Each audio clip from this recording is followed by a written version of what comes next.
Hello दोस्तों, N K finance study में आपका स्वागत है। दोस्तों, आज हम इस वीडियो में समझेंगे रूल ऑफ मनी। दोस्तों, किसी ने सही कहा है कि पैसा सब कुछ तो नहीं, पर पैसा बहुत कुछ है। तो जिसने अपने पैसे को सही तरह से मैनेज किया है, सही तरह से संभाला है, तो वो एक दिन जरूर अमीर आदमी बना है और उसका फ्यूचर सिक्योर हुआ है। तो आज हम इस वीडियो में समझेंगे वो रूल जिससे कि आप अपने पैसे को मैनेज कर सकते हैं। दोस्तों, इसमें सबसे पहला जो रूल है इन्वेस्टमेंट। Y investment? जब आप कहीं पे भी इन्वेस्ट कर रहे हैं तो आपको पता होना चाहिए कि आप इन्वेस्ट किस पर्पज के लिए कर रहे हैं, आपका गोल क्या है। आप मकान लेने के लिए इन्वेस्ट कर रहे हैं, आप गाड़ी के लिए इन्वेस्ट कर रहे हैं, या बच्चों की एजुकेशन के लिए इन्वेस्ट कर रहे हैं। आपको आपका गोल क्लियर होना चाहिए कि आपका इन्वेस्टमेंट पर्पज क्या है। दूसरे नंबर पे आता है इमरजेंसी फंड। दोस्तों, आज के टाइम में सबसे बड़ी चीज है कि जॉब जो हम कर रहे हैं, कुछ भरोसा नहीं होता कब आपको आपका बॉस बाय बोल दे। और कोविड के टाइम से हमने एक चीज देखी है कि कब कोई ऐसी इमरजेंसी आ जाए जिससे कि आपके पास जॉब ना हो, तो आपको हमेशा कम से कम 6 मंथ का इमरजेंसी फंड आपके पास होना चाहिए। इसका रूल क्या है? जैसे पर मंथ आपकी सैलरी अगर 1 लाख रुपए है तो 6 महीने का मतलब 6 लाख रुपए आपके पास इमरजेंसी फंड हमेशा होना चाहिए। ये आपके लिए बहुत जरूरी है। इसका रूल आता है, थर्ड रूल है हेल्थ इंश्योरेंस। आज के टाइम में बीमारी जो है बहुत ज़्यादा हमारे बजट को डिस्टर्ब कर देती है। अगर कोई भी बीमारी फैमिली में आ जाती है तो आपकी जो एक तरह से सेविंग है वो सभी डिस्टर्ब हो जाती है। जो आपने फंड मैनेज किया था, जो आपने सेविंग की थी, वो सब की सब डिस्टर्ब हो जाती है। तो इसलिए ज़रूरी है कि हेल्थ इंश्योरेंस हम जरूर लें।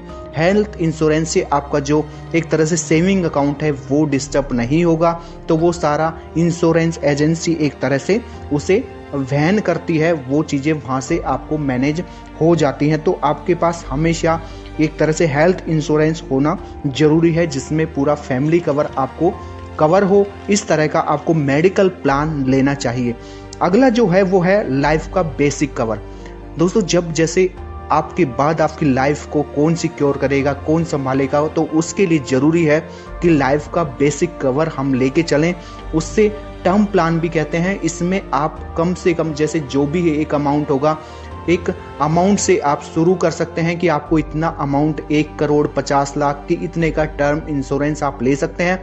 वो डिपेंड करेगा कंपनी पर और आपकी जॉब पर कि आप पर मंथ कितना गेन कर रहे हैं, कितनी सैलरी है। तो उसी हिसाब से कंपनियां यहाँ पे टर्म प्लान देती है। तो वो बहुत ज़रूरी है और ये आपकी एज के ऊपर भी डिपेंड करता है कि आपकी एज क्या है। तो उसी हिसाब से आपका प्रीमियम जाता है और आपको एक तरह से वो अमाउंट में पता चलता है कि आपका कवर कितना है। तो ये आपके परिवार को सिक्योर करता है। फिर आता है इसमें educate you about the investment and tax. आपको पता होना चाहिए कि आप जहां इन्वेस्टमेंट कर रहे हैं, जो इन्वेस्टमेंट आपने किया है, जब वो मैच्योरिटी आपको मिलेगी उस अमाउंट की, तो उस टाइम पे आपको कितना टैक्स पे करना पड़ेगा। तो वो चीज़ें आपको ज़रूरी है पता चले कि आपको वहाँ से 5% मिल रहा है और आप वहाँ से टैक्स भी पे कर रहे हैं। तो आप देखेंगे कि वो फिर आपको गेन कितना हुआ। तो आपको ये चीज़ पहले ही क्लियर होनी चाहिए कि आपको जो मैच्योरिटी मिलेगी उस अमाउंट की, उस पर टैक्स कितना लगेगा। तो सारी क्लियरिटी आपको पहले होनी चाहिए। ये सारी चीज़ें आपके लिए ज़रूरी है। फिर अगला आता है डिवाइड योर पोर्टफोलियो। जब भी दोस्तों आप इन्वेस्ट करते हैं, कहीं पे भी आप इन्वेस्टमेंट करते हैं, तो अपने पोर्टफोलियो को डाइवर्सिफाई करना बहुत ज़रूरी है। कभी भी जैसे फॉर एग्जांपल अगर आप 10,000 रुपये महीना कहीं इन्वेस्टमेंट करते हैं, तो एक ही जगह उस इन्वेस्टमेंट को ना करें। जैसे आप 10,000 रुपये इन्वेस्ट कर रहे हैं तो 2-2 हज़ार की 5 जगह आप पर मंथ इन्वेस्ट कर सकते हैं। एक जगह अगर उसको आप इन्वेस्ट करेंगे तो बाई चांस अगर वहाँ से आपको लॉस होता है तो सारा एक लॉस होगा, और 5 पोर्टफोलियो रहेंगे तो आपको कोई डाउन रहेगा, कोई अप रहेगा, तो आपको एक एवरेज अमाउंट वहाँ से, एक एवरेज रिटर्न आपको वहाँ से मिल सकता है। तो इसमें आप स्टॉक में कर सकते हैं, गोल्ड में कर सकते हैं, म्यूचुअल फंड में कर सकते हैं, रियल एस्टेट में कर सकते हैं, या एफडी हो सकती है। वो आपके ऊपर डिपेंड करता है, वो आप उसे बाइफरगेट कर सकते हैं। पर यह हमेशा ध्यान रखना कि इन्फ्लेशन रेट से ज्यादा आपको रिटर्न मिले। इन्फ्लेशन रेट होता है महंगाई दर। मतलब हर चीज़ की महंगाई, जैसे आप 100 रुपये की आज कोई चीज़ खरीद रहे हैं तो 1 साल के बाद वो आपको 106 रुपये की मिलेगी। तो आपको रिटर्न 6% से ज़्यादा होना जरूरी है, तभी आप प्लस में रहेंगे।